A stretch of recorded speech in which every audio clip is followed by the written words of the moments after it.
Good to see you again. Good to be with you again, dear friends. Today I want to talk with you about friendship with God, the eternal God, the awesome creator of the universe, is our Father and our friend. When we say God, we're saying, yes, awesome creator. And when we say Father, we're referring to this intimate and personal relationship that God has with us mortal creatures.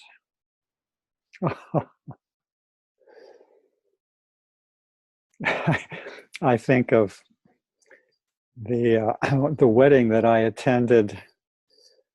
Was it last summer? The summer before, I think it was, of my niece with her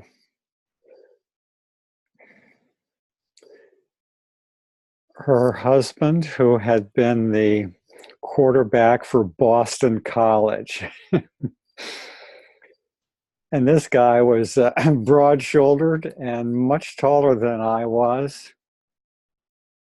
But when he sat down, I wasn't a little bit awed by his physical grandeur, but just the friendliness of this wonderful guy. And that's the way it is with God.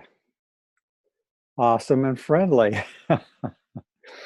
And we can develop this spiritual experience of soul to spirit.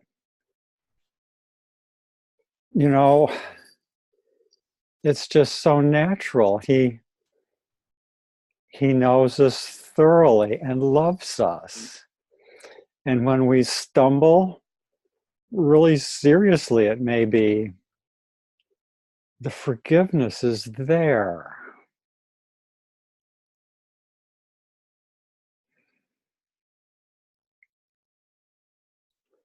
We can talk things over with him easily, naturally, spontaneously, opening our heart at any time, allowing a silence to fall. The silence of the soul to soul time.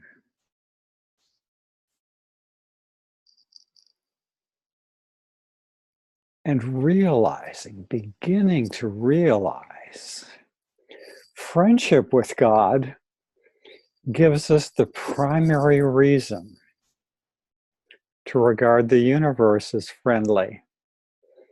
Appearances to the contrary notwithstanding, when we exercise that faith, that trust in the dependable, law-governed universe of this awesome, fatherly, friendly creator, we can find more and more of it. Just look at the night sky and contemplate the physical creation made according to physical laws that in the end are beyond our ken. In the matter of the statistical laws of thermodynamics that govern the behavior of electrons, we can't predict for a single electron. We can only give statistics for large numbers of electrons. And now we've got relativity physics and so on and so on. Mind-boggling. And yet, the universe is understandable. It supports life here. It is made, it gets in water, the awesome liquid that expands when it freezes and is attracted by this delicate flirtation of the hydrogen atoms for the electrons of the oxygen atom, and by this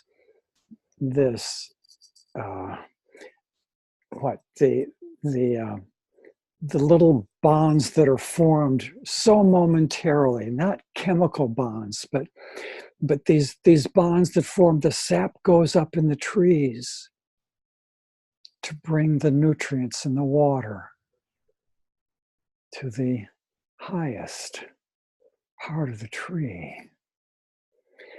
And the energies in the things of the physical world are understandable and work withable not only by physicists, but by ordinary folks who, you know. And with classical physics, even before you get to modern physics, remarkably understandable, and the physics of the ancient world already knew enough for people to wonder in awe at the orderliness.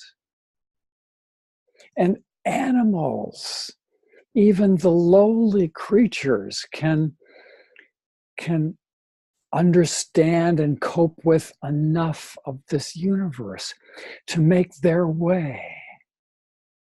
Isn't it awesome that the universe could be created to be in some level understandable and work withable on all these levels of understanding? It's a universe in which we can seek and find wisdom. It's friendly to that quest. It's friendly to the quest for spiritual experience of this divine fellowship, this friendship with the awesome God who has given his presence to live within us.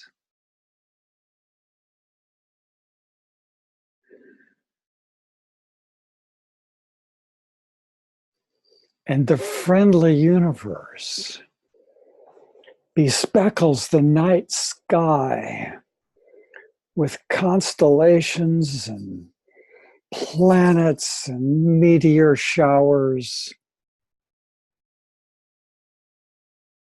Oh, such beauty is there to be found in the macro and in the micro levels and in the ordinary experience of looking up, walking through the woods, walking through the open plains,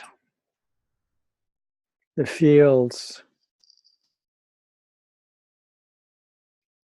and the fact that we can contribute, however modestly, with our arts and our artistic living in whatever ways of creative expression are ours.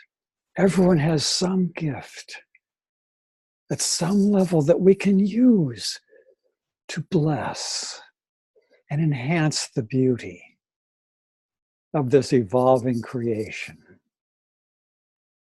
And it's a friendly universe for the intellect that cares about morality, that cares about justice, and finds that capacity for intuition of our duty and the proper artistic arrangement of our obligations socially. Intrinsic in the human mind is that capacity, and for all that we betray and fail to cultivate that moral intuition, it's there. And with the grace of God, with the help of God, as we go into that partnership with our awesome friend, there's this glorious planetary destiny that's waiting. Of course, it seems that we're in a downward plunge now. In some ways, yes. But how can we measure? Just through the news, which keeps us fascinated by what is visible and sensational and shocking. How can we discern when the spiritual renaissance is going to come, when a critical mass of humanity will have learned the lessons and seek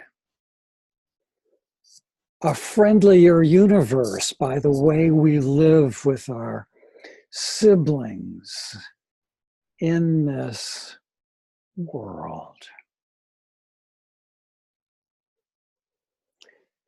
And it's a friendly universe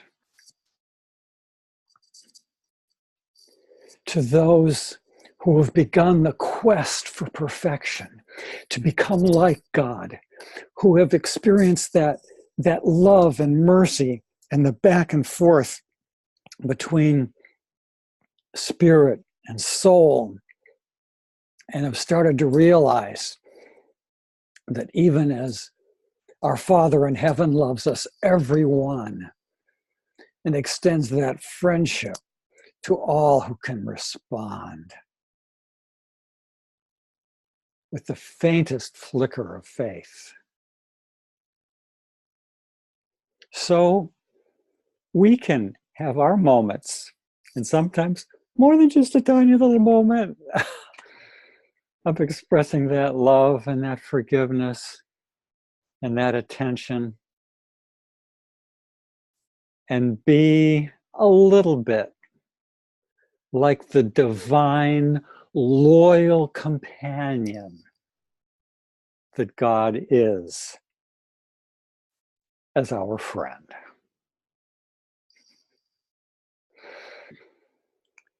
Our friend.